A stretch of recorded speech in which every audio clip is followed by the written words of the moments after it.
नमस्कार, आपण पाहताय न्यूज 18 लोकमत. आपल्या सगळ्यांचं स्वागत. मी मिलिंद भागवत आणि आमची विशेष वृत्तमालिका ती म्हणजे दिवाळी की दिवाळ असं म्हणण्याची वेळ आली आहे, असा प्रश्न विचारण्याची वेळ आली आहे. कारण केंद्र आणि राज्य सरकारनं दिवाळीच्या आधी कापूस खरेदी सुरू करून शेतकऱ्यांना दिलासा देणं अपेक्षित होतं.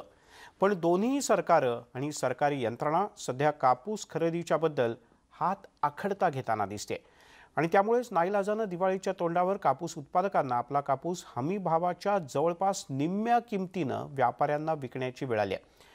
विशेष म्हणजे यंदा कापसाची मागणी आणि जागतिक बाजारभाव जास्त असल्यानं कापूस हमी भावापेक्षा जास्त दरानं विकला जाणार आहे. तसंच कोरोनामुळे कापसाच्या मागणीतही वाढ झाली. नेमक्या याच तेजीचा फायदा घेण्याचा व्यापारी प्रयत्न करतात आणि त्यांना सर्व सरकारी यंत्रणा झाडून साथ देते असं म्हटलं तर ते चुकीचं ठरणार नाही. यामुळे शेतकरी नागवला जाणार आहे आणि खऱ्या अर्थानं कापूस उत्पादकांची दिवाळी साजरी होण्याची चिन्ह प्रशासनाच्या हलगर्जीपणामुळे आणि सरकारच्या वेळ काढू धोरणामुळे दिसत नाही. याच संदर्भात काही वेळापूर्वी न्यूज 18 लोकमतशी बोलताना माजी मुख्यमंत्री आणि विधानसभेतले विरोधी पक्षनेते देवेंद्र फडणवीस यांनी काय म्हटले पाहूया. एकीकडे बोंडअळीने कापूस गेलेला आहे आणि दुसरीकडे कापूस खरेदी केंद्र सुरू होत नाही आहेत. कुठल्याही प्रकारची खरेदी होत नाही आहे. कसं झालेलं अशाने? कुठे सरकार आहे? सरकारचं अस्तित्व कुठे आहे? नॉन इश्यूजवर नुसती शेरेबाजी करणं, बोलघेवडेपणा करणं याच्या व्यतिरिक्त सरकार काहीच करत. खोडकिडीमुळे सोयाबीन त्या ठिकाणी गेला आहे किंवा बोंडअळीमुळे कापूस उरलेला सगळा गेलेला आहे. आता तर त्याचं सर्वेक्षणही नाही आहे. म्हणजे ही जी काही परिस्थिती आली आहे, मदत मिळणं तर दूर आहे, त्याचं सर्वेक्षण देखील झालेलं नाही आहे. त्यामुळे कुठेतरी शेतकऱ्यांच्या बाबतीत प्रचंड उदासीनता या सरकारची दिसते. यांना नॉन इश्यूजवर चर्चा करण्यात खूप इंटरेस्ट आहे, पण शेतकऱ्याच्या इश्यूवर चर्चा करण्यात इंटरेस्ट नाही आहे. बदल्यांचं तर इतक्या मोठ्या प्रमाणात चाललेलंच आहे. ते का नाही थांबत? ते नाही थांबत. किंवा इतर प्रकारचे जे फालतू खर्च आहेत ते खर्च तर चाललेले आहेत. ते खर्च थांबवून शेतकऱ्याला पहिले पैसे दिले पाहिजे. तिकडे जळगावच्या चोपडा तालुक्यामध्ये संकरित आणि सुधारित कापसाचं एकूण 32 ते 34 हजार हेक्टर एवढं क्षेत्र आहे. बोंडअळीमुळे या कापसाचं मोठं नुकसान झालं असून खरेदीच्या अभावी हा कापूस घरातच पडू नये. शासकीय हमी भावानुसार या कापसाची खरेदी होणं गरजेचं असताना व्यापाऱ्यांच्याकडून मात्र शेतकऱ्यांची लूट सुरू आहे. अशाच काही शेतकऱ्यांची बातचीत केली आमचे प्रतिनिधी इम्तियाज शेख यांनी. मला हे सांगा की आतापर्यंत शासनाचे कापूस खरेदी केंद्र सुरू झालेलं नाही. कापूस खरेदी केंद्र आतापर्यंत सुरू झालेलं नाही. शेतकरी फार मोठ्या संकटात आहे. अतिवृष्टीने शेतकऱ्याचं अतोनात नुकसान झालं. त्यात कापसाची थोड्याफार प्रमाणात कापूस आला आहे, तर व्यापारी कवडीमोल भावाने जो कापूस मागत आहे. तरी शासनास विनंती आहे की त्यांनी त्वरित कापूस खरेदी केंद्र सुरू करून शेतकऱ्यांना थोडाफार दिलासा द्यावा. की जी कापूस खरेदी केंद्र आहे, तर तुम्ही जे किती एकरमध्ये लागवड केली होती? आम्ही 2 एकरमध्ये लागवड केली होती आणि 3 ते 4 क्विंटल उत्पन्न आलेलं आहे. पाण्याने पावसाने खराब झालेले बोंड 20-25 काळे झालेले, सडलेले, त्याच्यामुळे नुकसान झालेलं आहे. भरपूर खर्च लागूनही निघत नाही आहे आणि खरेदी केंद्र पण चालू होत नाही आहे. याच्यामुळे शेतकरी त्रस्त आहे आणि नुकसान भरपाई पण येत नाही आहे. कोणी पंचनामे होत नाही आहे. तुम्ही काय बोलला या विषयावरती? काय नुकसानाचं आहेच ना. 6 एकर कपाशी होती आमची बी. काही ते किती झाली? 15-20 क्विंटल. तर ते कापूस लागवडीचे खर्च निघाला आहे? खर्च काय निघेल? खर्च कुठला? खर्च काय निघेल? खर्च बी निघणार नाही ना. या भावाने काय खर्च निघणार आहे? कापूस खरेदी केंद्र हे दिवाळी सुरू करणार होते शासनाने सांगितले होते, परंतु अद्यापही ते सुरू झालेलं नाही. कापूस खरेदी केंद्र जर का दिवाळीच्या आधी नाही सुरू झाले तर शेतकऱ्यांचं फार मोठं नुकसान होतं. आधीच अवकाळी पाऊस, बोंडअळी यासारख्या रोगाने कापूस पहिलेच खराब झालेला आहे आणि आता जर का लवकरात लवकर कापूस खरेदी केंद्र सुरू नाही झाले तर शासनाचे खूप हाल होतील, सरकारचे लोकांचे खूप हाल होतील. इम्तियाज अहमद, न्यूज 18 लोकमत, भुसावळ. आणि शेतकऱ्यांची म्हणजे जे शेतकरी पांढरं सोनं पिकवतात त्या शेतकऱ्यांची दिवाळी नाही हो, दिवाळं निघण्याची वेळ आली. आणि याबद्दल बोलण्यासाठी आपल्यासोबत ज्येष्ठ शेतकरी नेते आणि कृषी अर्थशास्त्राचे अभ्यासक विजय जावंदी आपल्यासोबत आहेत. आणि शिवाय आपल्यासोबत या गप्पांमध्ये सहभागी होतात चर्चेत सुधीर दिवे, जे भारतीय जनता पार्टीच्या किसान मोर्चाचे प्रदेश सरचिटणीस आहेत. आपल्या दोघांचंही स्वागत. सगळ्यात आधी आपण जावंदिया सरांच्याकडे जाऊयात. जावंदिया सर, मग ठीक आहे, आपण समजू शकतो की सरकारला अनेक अडचणी आहेत, प्रश्न आहेत, समस्या आहेत आणि त्याच्यात थोडासा उशीर होऊ शकतो, हे आपण काही काळाकरता गृहीत धरू. पण इतका उशीर की नोव्हेंबरमध्ये सुरू होणारी कापूस खरेदी आता 1 डिसेंबर नंतर सुरू करणार सरकार, या कापूस उत्पादक शेतकऱ्यांनी करायचं काय? नाही, तुम्ही फार छान सगळा प्रश्न मांडलेला आहे आणि मी तुमचं खरंच धन्यवाद मानतो. दिवाळीने मी तर नेहमी म्हणत आलेलो आहे की नेता मना रहे दिवाळी, किसानों का बज रहा है दिवाला. असं मी माजी पंतप्रधान स्वर्गीय राजीव गांधीच्या हातात लक्ष्मीपूजनाच्या दिवशीच नागपूरच्या विमानतळावर एक हँडबिल सुद्धा दिलेलं होतं. काहीच फरक पडत नाही, सरकार कुणाचंही येऊ. आता कापसाच्या खरेदीबद्दल मी देवेंद्र फडणवीसजींना बोलताना पाहिलं, पण कापसाच्या खरेदीची जबाबदारी हमी किमतीचं तर केंद्र सरकारची आहे ना. मग सीसीआयचे खरेदी केंद्र सुरू करायला काय हरकत होती आतापर्यंत?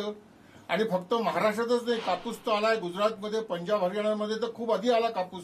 तिथे कशी काय सीसीआयची खरेदी सुस्तीने सुरू आहे? हे कसं होत आहे, एकमेकांवर दोष ढकलणं सुरू आहे. मी उद्धवजी ठाकरेंना खूप आधी पत्र लिहिलं होतं की यंदा दसरा 15 दिवस उशिरा आहे अधिक मासामुळे, यंदा पेरणी लवकर झालेली आहे, दसऱ्याला विजयादशमीला कापसाची खरेदी सुरू करा. अजून काहीच नाही हो. आणि ना केंद्र सरकारची ना राज्य सरकारची, आणि दोघंही एकमेकांना दोष देतात आहेत. आता मी अनेक दिवसांपासून हे गणित मांडतोय.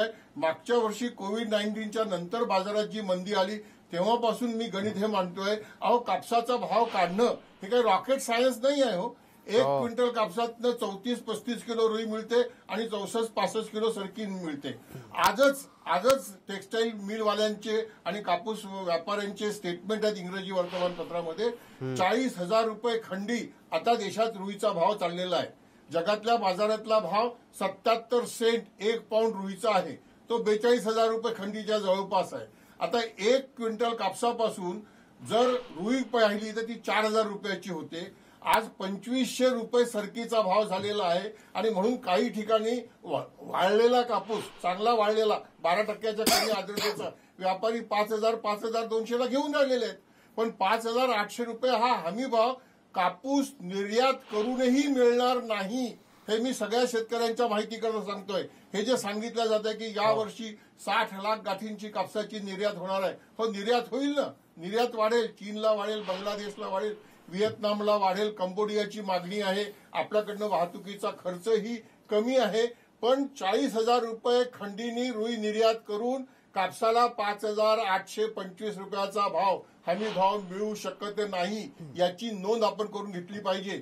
2 वर्षापूर्वी सुद्धा बाजारात कापसाला 6,200 रुपये क्विंटल भाव व्यापाऱ्यांनी दिला होता. सरकारने नव्हता दिला, तेव्हा हमी भावही कमी होता. पण तो भाव सुद्धा सरकी 3,000 रुपये क्विंटलच्या वरती खपली होती म्हणून मिळाला होता. कारण ढेप 4,000 रुपये वाढली होती. 4,000 रुपये. मला असं वाटतं त्यावेळेला त्याचं कारण वेगळं होतं. म्हणजे तुम्ही उदाहरण सांगताय ते एकदम बरोबर आहे. त्यावेळेला व्यापाऱ्यांनी दिला होता तेव्हा अनेक शेतकऱ्यांना किंवा या क्षेत्रातल्या लोकांना आश्चर्य वाटलं होतं की व्यापाऱ्यांनी एवढा भाव दिला, त्यामुळे कौतुकही वाटलं होतं. पण त्याचं कारण वेगळंच होतं. मला हाच प्रश्न घेऊन तुमच्याबरोबर असलेले सुधीरजी दिवे यांच्याकडे जायचं आहे. त्यांचाही या क्षेत्रातला अनुभव आहे, मॅनेजमेंटचा त्यांचा मोठा अनुभव आहे या क्षेत्रातल्या. सुधीरजी, काय असं होतंय? ठीक आहे, राज्य सरकार करत नाही, केंद्रामध्ये तुमची सत्ता आहे. आतापर्यंत जसं विजय जावंदिया सर स्पष्ट शब्दात बेधडक आहेत, ते कोण आहे सत्तेत बघत नाहीत, ते शेतकऱ्यांची बाजू मांडतात. तुम्ही आजपर्यंत केंद्राला का नाही म्हटलं, कशाला डिसेंबरपर्यंत वाट बघायची? बाकी ठिकाणी सुरू होतात तर महाराष्ट्रात का नाही सुरू होत सीआयआयची कापूस खरेदी केंद्र? आता बघा, राज्यामध्ये कापूस खरेदी ही दोघांचीही जबाबदारी आहे, राज्य सरकारची आणि केंद्र सरकारची. सगळ्या गोष्टीसाठी केंद्र सरकारकडे हे राज्य सरकार बोट दाखवतं. या कापूस खरेदीमध्ये राज्य सरकारने कापूस खरेदीची व्यवस्था केल्यानंतर राज्य सरकारला 1 पैसा देखील स्वतःचा खर्च करावा लागत नाही. संपूर्ण निधी याचा केंद्र सरकारच्या माध्यमातून राज्य सरकारला दिलं जातं. फक्त त्यांना नियोजन करावं लागतं. बघा, मागच्या उन्हाळ्यामध्ये मार्चमध्ये कोरोना लागला, त्यावेळी या राज्यामध्ये कापूस पणन महासंघाने 194 खरेदी केंद्र सुरू करून कापसाची खरेदी केली होती, तरी देखील 10% कापूस शेतकऱ्याच्या घरात राहिला होता. आता ऑक्टोबरमध्ये खरेदी केंद्र सुरू करावे लागतील किंवा जसं जावंदिया साहेबांनी सांगितलं की यावेळेला अधिक मासामुळं दिवाळी पुढे गेल्यामुळे दसऱ्याला खरेदी व्हावी म्हणून कापूस पणन महासंघाला नियोजन नाही करता आलं का, याला तर पैसे लागत नाही. आज कापूस पणन महासंघाची स्थिती अशी आहे की त्यांच्याजवळ स्टाफ नाही आहे. 130-135 कर्मचारी काम करतात. मागच्या वेळी कोरोना काळामध्ये यांनी सहकार विभागाकडनं आमच्या माहितीत नाही, पणन महासंघानं राज्याला असं कुठे लिहिल्याचं आम्ही कधी ऐकलं नाही की आम्ही खरेदी केंद्र सुरू करायला तयार आहोत, आम्हाला 4 लोक उपलब्ध करून द्या, आम्ही खरेदी केंद्र सुरू करतो. सरकार करत नसेल तर या सरकारचं करायचं काय. आता राहिला सीसीआयचा प्रश्न. सीसीआयचे काही केंद्र हे सुरू झालेले आहे. मी आणि जावंदिया साहेब एकाच जिल्ह्यातनं येतो. सीसीआयचं आमच्या वर्धा जिल्ह्यामध्ये देवळीचं केंद्र सुरू झालेलं आहे आणि मी घेतलेल्या माहितीप्रमाणे 18 तारखेपासून राज्यामध्ये जवळजवळ 85 सीसीआयची कापूस खरेदी केंद्र अगदी दिवाळीच्या दुसऱ्या दिवसापासून सुरू होते. पण ही देखील आधी सुरू व्हायला पाहिजे होती. ही मी जावंदिया साहेबांच्या मताशी सहमत आहो. परंतु राज्य सरकारचं काय ते तर मला वाटतं केव्हा सुरू करतील त्यांचं तर नियोजनच नाही आहे. कारण हे ज्या वेळेला कापूस खरेदी पणन महासंघातर्फे होते त्यावेळेला त्याला लागणाऱ्या निधीसाठी राज्य सरकारला थकमी द्यावी लागते. ती कॅबिनेटमध्ये थकमी दिल्यानंतर पणन महासंघ मार्केटमध्ये जाऊन पैसे बॉरो करतं. थकमी अजून नाही. 135 कर्मचाऱ्याच्या भरोश्यावर मी असं ऐकलं की ते 25-30 केंद्र सुरू करणार. राज्य सरकारनं काही केलं नाही तर केंद्र सरकार काही करणार नाही का. शेतकऱ्याने फक्त बघत बसायचं. सरकारची आता तेच तर म्हणतोय, म्हणजे या सरकारचं करायचं काय अशी परिस्थिती निर्माण झाली. मागच्या वर्षी तुम्हाला 194 केंद्र सुरू केले, ते जसेच्या तसे यावर्षी सुरू नाही करायला पाहिजे का. पैसे लागत नाही. पैसे मार्केटमध्ये उभे करायचे आहेत. समजा लॉस आला पणन महासंघाला तर केंद्र सरकार भरून देते. ज्या ठिकाणी पैसे देखील राज्य सरकारला लागत नाही अशा ठिकाणी देखील केंद्र सरकार, अशा ठिकाणी हे सरकार. आपण या प्रश्नाच्या आणखीन खोलात जाऊयात. एक, राज्य सरकार का हालचाल करताना दिसत नाहीये. जर का गेल्या वर्षी कोरोनाच्या काळात सुद्धा खरेदी झाली होती तर यावर्षी का नाही होऊ शकत. मुद्दा 1. मुद्दा 2, जर का राज्य सरकार करत नाही तर केंद्र सरकार काहीच करणार नाही का राज्यातल्या शेतकऱ्यांना, कापूस उत्पादक शेतकऱ्यांना, की ज्याच्यावर त्यांचं संपूर्ण वर्ष अवलंबून आहे. मोठ्या कौतुकानं शेतकरी म्हणतो की मी कापूस पिकवला, तर त्या कापसामुळे त्याचं काळं होण्याची वेळ आली, त्याच्याकडे कोण बघणार. एक छोटासा ब्रेक घेऊया. ब्रेक नंतर आपण आणखीन खोलात जाणार आहोत. सीआयआयचं ऑफिस आहे मुंबईतच, देशाच्या आर्थिक राजधानीतच. काय करतायत सीआयआयचे अधिकारी, एका छोट्याशा ब्रेक नंतर.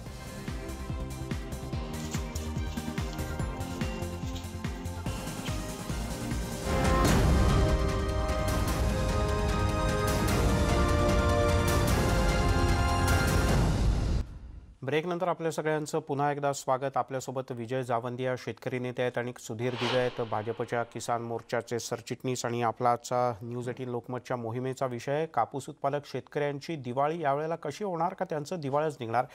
मगाशी बोलता बोलता मी चुकून CII म्हटलं, ते CCI cotton confederation of India.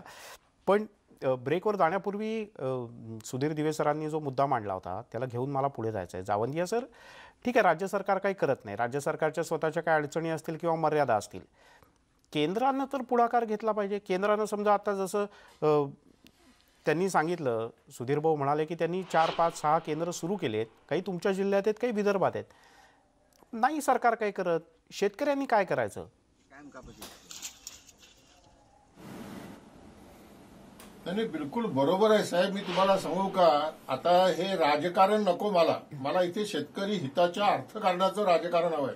मी मागच्या वर्षी सुद्धा माननीय प्रधानमंत्री नरेंद्र मोदीजींना पत्र लिहून त्यांना ही मागणी केली होती की यावर्षी शेतकऱ्यांना हमी किंमत मिळणार नाही आहे.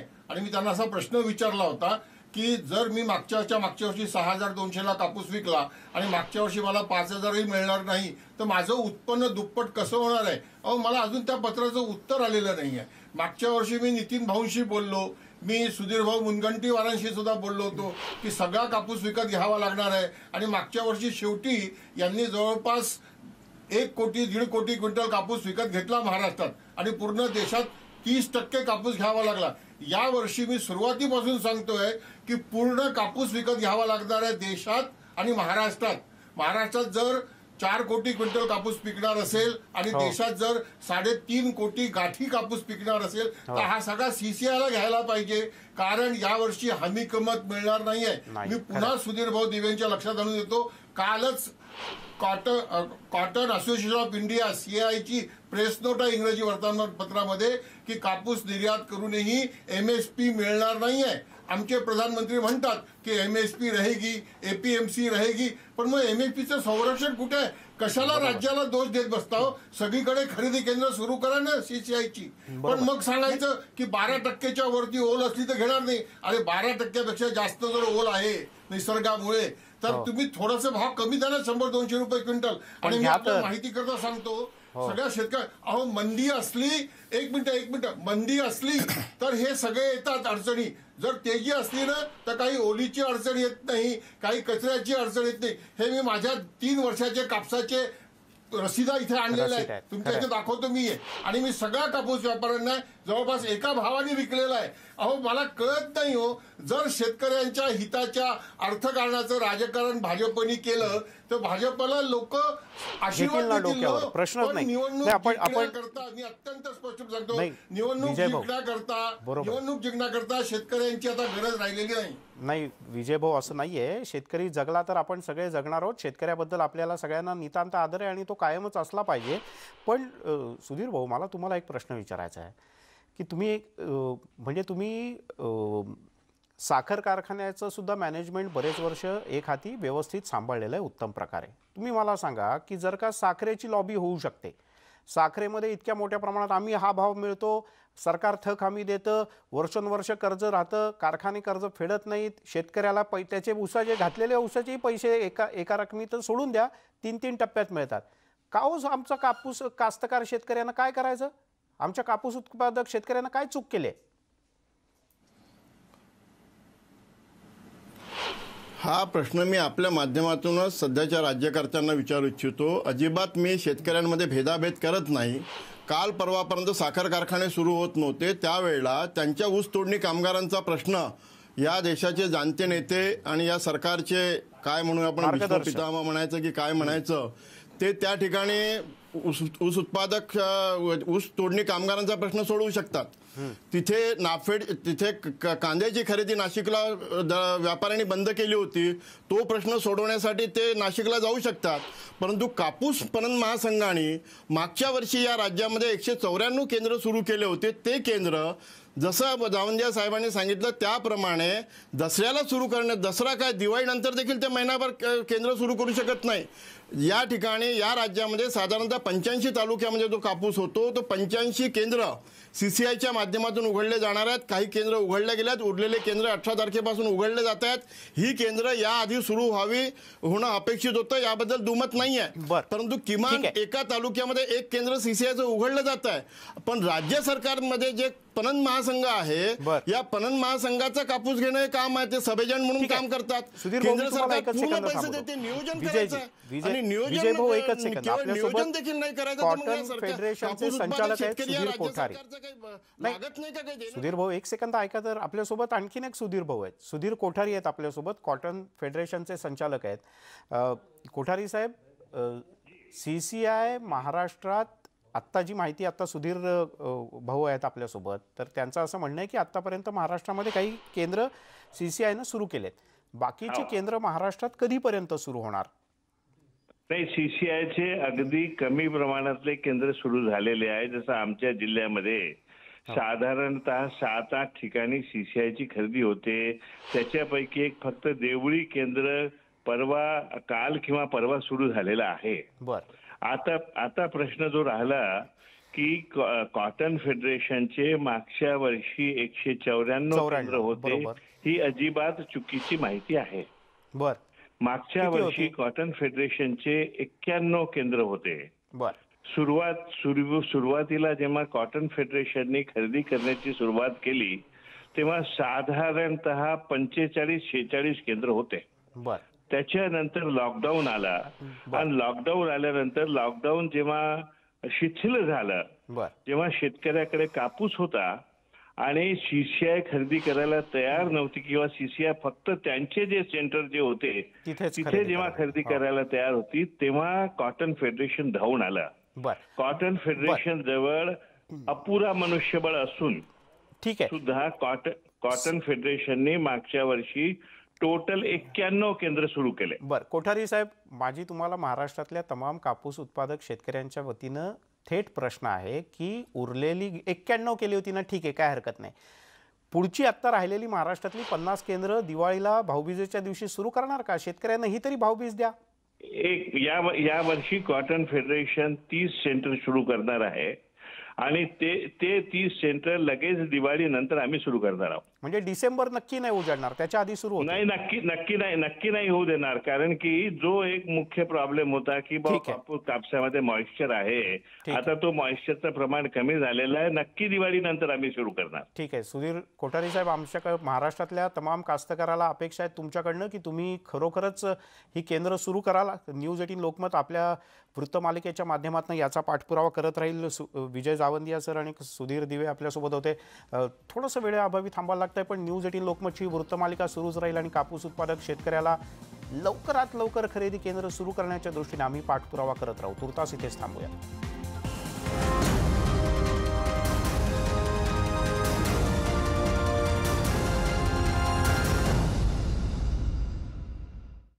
सत्तेच्या तुफानाला